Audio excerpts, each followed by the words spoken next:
हाँ, नमस्कार। 12th class Hindi की कक्षा में स्वागत है बेटा आप सभी को। जैसा कि आप विदित हैं कि हमारी पूर्व कक्षा में हमने आलोक धनवा के द्वारा लिखी गई, इसके काव्यकार कौन है? आलोक धनवा जी। ठीक है। और आलोक धनवा जी का एकमात्र काव्य संग्रह कौन सा है? उनके काव्य संग्रह का नाम दिया गया है दुनिया रोज बनती है। इसको ध्यान रखिएगा। दुनिया रोज बनती है काव्य संग्रह में प्रकाशित की गई जो कविताएं हैं, उस कविताओं में एक कविता का नाम दिया गया है जिसका शीर्षक है पतंग। इस पतंग कविता को बहुत ही दीर्घ और विस्तृत आकार में लिखा गया है। इसी का भाग 3 यानी जो तृतीय हिस्सा है वो हमारे पाठ्यक्रम का में शामिल किया गया है। कविता की खास खास बातों से मैंने आपको पूर्व परिचित करा दिया। सबसे पहली बात आती है इसकी भाषा की, दूसरी बात आती है शैली की, तीसरी बात आती है काव्य विषय की, चौथी बात आती है अलंकारों की, और पांचवी बात आती है अलंकारों के साथ साथ इन्होंने जिन बिंबों या प्रतीकों का प्रयोग किया है इसकी उपमा देने के लिए वो बड़े ही साधारण हैं। मैंने आपको अभी थोड़ी देर पहले ही बताया कि इनकी भाषा शुद्ध खड़ी बोली हिंदी है। शैली यानी काव्य लेखन का जो तरीका है वो ऐसा है कि मुक्तक छंद में प्रयुक्त किया गया है, लेकिन इतना सरल और सहज भाषा में दिया गया है कि वो आसानी से पाठक वर्ग को, श्रोता वर्ग को समझ आ जाती है।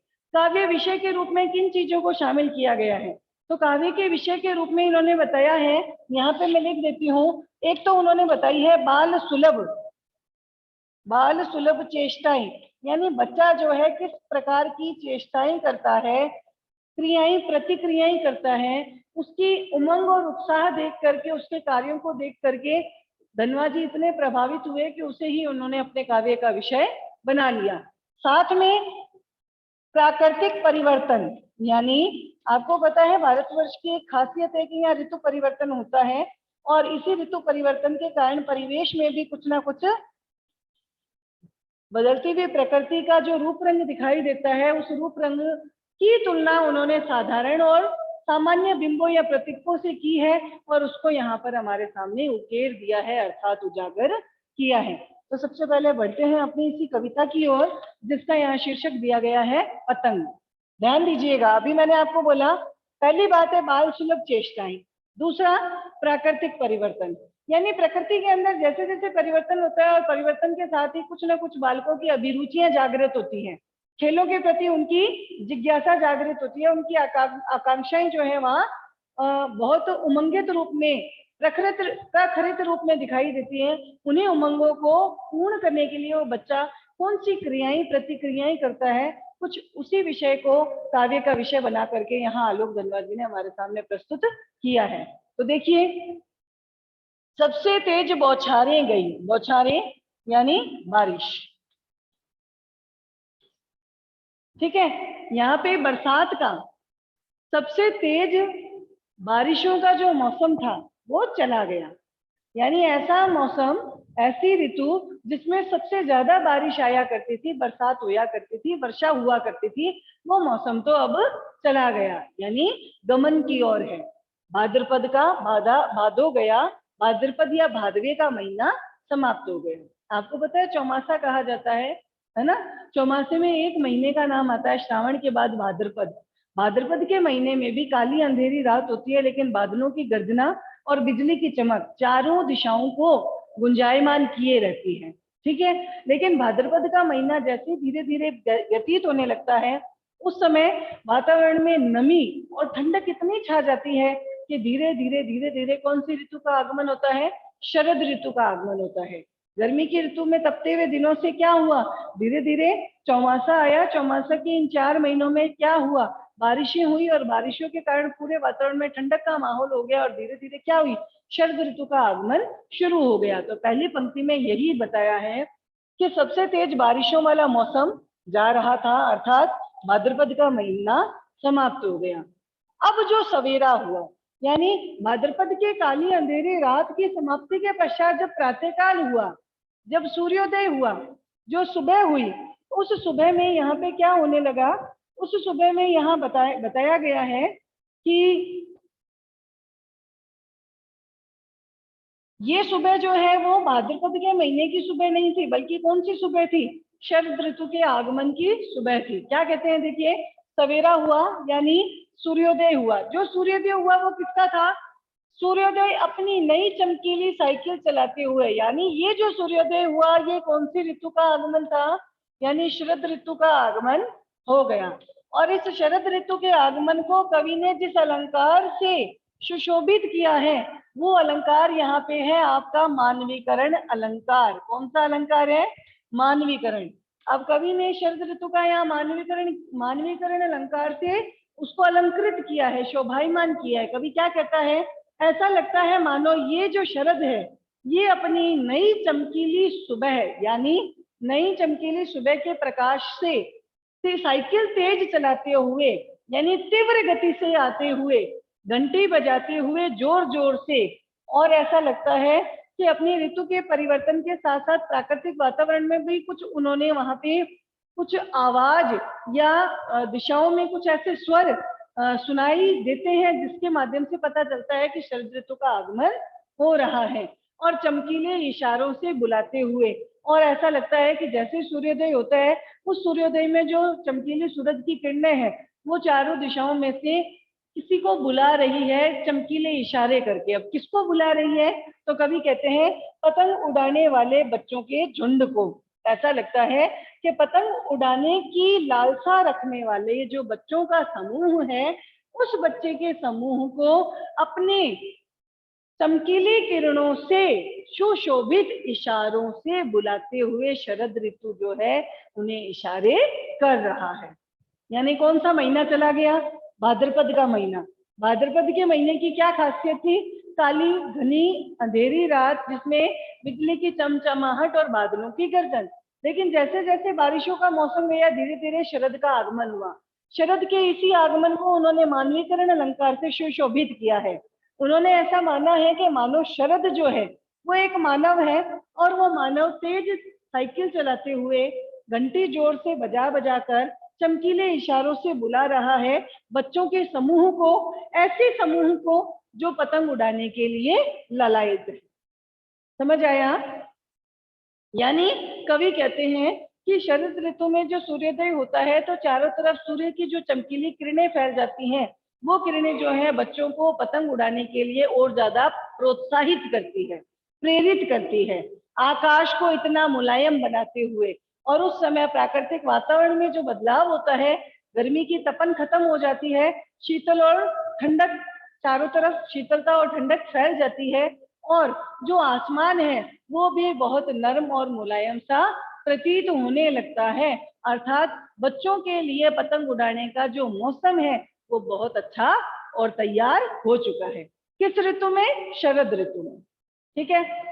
यहाँ मैंने बताया कि शरद ऋतु के मानवीकरण अलंकार के माध्यम से उन्होंने उसको अलंकृत और सुशोभित किया है। साथ में मैंने अभी बताया कि उन्होंने कई बिंबों और प्रतीकों का भी प्रयोग किया है। बिंब और प्रतीक का अर्थ होता है, जैसे हम अलंकार काम में लेते हैं तो एक होता है उपमेय जिसकी तुलना की जाती है, एक होता है उपमान जिससे तुलना की जाती है। तो जो उपमान हम लेते हैं वो कोई विशेष होता है ना।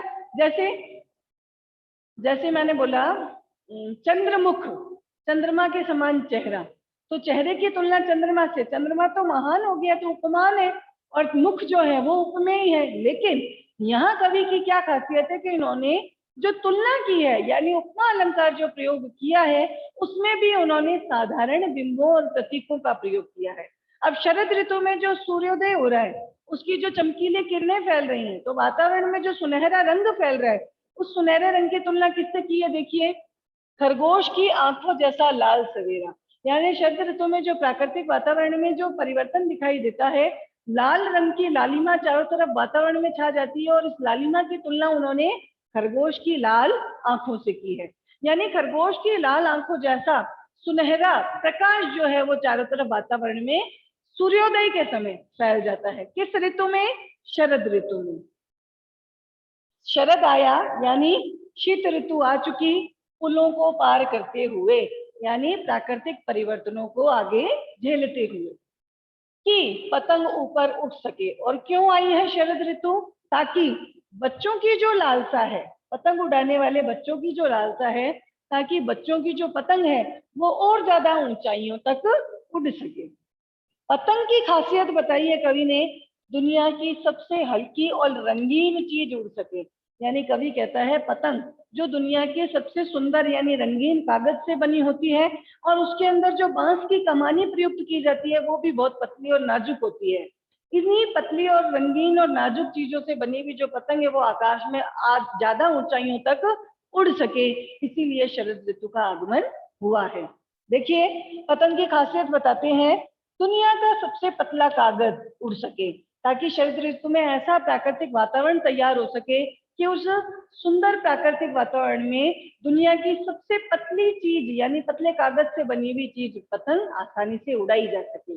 यह पतंग जो बांस की पतली कमानी से बनाई जाती है वो आसानी से वहां उड़ सके, कि शुरू हो सके सीटियों और किलकारियों और तितलियों की नाजुक दुनिया। और जब भी पतंगबाजी का दृश्य सामने आता है तो कवि कहते हैं उस समय बच्चों के द्वारा बहुत ज्यादा उत्सुकता, बहुत ज्यादा प्रसन्न चित्तता और खुशी का इजहार करते हुए सीटियां बजाई जाती हैं, किलकारियां यानी तरह तरह का शोरगुल किया जाता है, और तितलियों की नाजुक दुनिया और शीत ऋतु में वातावरण में जो तितलियां हैं वो वातावरण की सुगंध को महसूस करते हुए चारों तरफ तितलियां भी छाई होती है। इन्हीं सब तितलियों की कोमलता को देखकर ऐसा ही कोमल और मंत्रमुग्ध कर देने वाला वातावरण शरद ऋतु में तैयार हो जाता है। तो ध्यान दीजिएगा, पतंग नामक कविता के तृतीय भाग में आलोक धनवा जी ने बाल सुलभ चेष्टाओं को और प्राकृतिक वातावरण को हमारे सामने उजागर किया है। कवि कहते हैं कि सबसे तेज बरसातों वाला मौसम चला गया, अर्थात भाद्रपद का महीना समाप्त हो गया। वह भाद्रपद का महीना जिसमें घोर अंधेरी काली रातों में बिजली की चमक और बादलों की गर्जना शामिल होती है। लेकिन भादवा जैसे ही समाप्त हुआ तो अगला जो सवेरा हुआ यानी सूर्योदय हुआ, मानो शरद ऋतु का आगमन हो चुका है। संकेत मिल गया कि शरद ऋतु यानी शीत ऋतु शुरू हो चुकी है। शरद ऋतु का भी कवि ने मानवीकरण कर दिया, और कवि कहते हैं ऐसा लगता है कि मानो ये शरद जो है वो अपनी चमकीली किरणों से परिपूर्ण होकर तेज साइकिल चलाते हुए और तेज गर्जना करते या आवाज के द्वारा लोगों को बुलाते हुए चमकीले सूर्योदय के चमकीले प्रकाश के संकेतों से बच्चों के झुंड को बुलाते हुए उन बच्चों के समूह को जो पतंग उड़ाने के लिए ललायित रहते हैं, अर्थात उस सूर्योदय में अपनी चमकीली किरणों के संकेतों से बच्चों के समूह को बुला रहा है। और आकाश को भी उन्होंने इतना मुलायम और कोमल बना दिया है ताकि बच्चे आसानी से अपनी पतंग को उड़ा सके। अब यहाँ पर उन्होंने शरद ऋतु में अलंकार उपमा प्रयुक्त किया है, लेकिन उपमा अलंकार के लिए उन्होंने जो बिंब या प्रतीक काम लिए हैं बड़े ही साधारण है। कवि कहता है कि जो सवेरा हुआ यानी सवेरे होते ही जो सूर्य की लालिमा चारों तरफ छा गई, वो लालिमा खरगोश की आंखों जैसी लाल थी। ऐसा ही शरद ऋतु का आगमन हुआ। ऐसा लगता है कई पड़ाव को पार करते हुए, कई मौसम और ऋतुओं को आगे धकेलते हुए शरद ऋतु आ चुकी है। क्यों आई है? ताकि बच्चों की पसंदीदा वस्तु पतंग आसानी से ऊंचाई तक उड़ाई जा सके। इसी पतंग की उन्होंने यहाँ पे विशेषता हमारे सामने जाहिर की है कि दुनिया की सबसे हल्की और रंगीन चीज से बनने वाली है पतंग, यानी दुनिया का सबसे पतला और रंगीन कागज आकाश में उड़ाया जा सके, और उसमें बांस की जो पतली कमानी प्रयुक्त की जाती है उसे भी आसानी से उड़ाया जा सके। जैसे ही पतंगबाजी का दृश्य सामने आता है तो वहां पर वातावरण में बच्चों के द्वारा सीटियों को, कोलाहल को यानी शोर को जो है गुंजायमान कर दिया जाता है, और चारों तरफ वातावरण इतना मंत्रमुग्ध होता है कि चारों तरफ तितलियां जो हैं वो भी इस वातावरण की मनमोहकता को और ज्यादा बढ़ा देती है। यानी वातावरण इतना सरस, इतना शांत और मंत्रमुग्ध कर देने वाला है कि बच्चे आसानी से अपने पतंग को वहां पर उड़ा सके। तो इस प्रकार मैं मानती हूँ कि अभी इन दो पद्यांशों को इन पद्यांशों को जो मैंने समझाया है आपको इनका अर्थ अच्छे ढंग से समझ आया होगा। शुद्ध खड़ी बोली हिंदी भाषा, सरल और सहज शैली में यहाँ पर कवि ने कविता लिखी है। मुक्तक छंद है, छंद के लिए किसी भी नियम, कायदे, कानून, तरीके का पालन नहीं किया गया है। काव्य विषय में बच्चों की बाल सुलभ चेष्टाओं को और प्राकृतिक परिवर्तन को अपनाया गया है। इसके लिए जो अलंकार है उसमें उपमा अलंकार, अनुप्रास अलंकार, पुनरुक्ति, प्रकाश अलंकार और मानवीकरण अलंकार का प्रयोग किया गया है। लेकिन अलंकारों में भी इन्होंने ज्यादा से ज्यादा विशेष उपमानों का प्रयोग नहीं किया, साधारण बिंबों और प्रतीकों का ही प्रयोग किया है। तो इस प्रकार आलोक धनवा जी ने यहाँ बाल सुलभ चेष्टाओं और प्राकृतिक परिवर्तनों को अपने काव्य पंक्तियों में हमारे सामने उपस्थित किया है। तो धन्यवाद बेटा आज के लिए आप सभी का। कल हम इसी काव्य खंड में से आगे की पंक्तियों को पढ़ेंगे। आज के लिए इतना पर्याप्त है, मिलते हैं कल। धन्यवाद बेटा।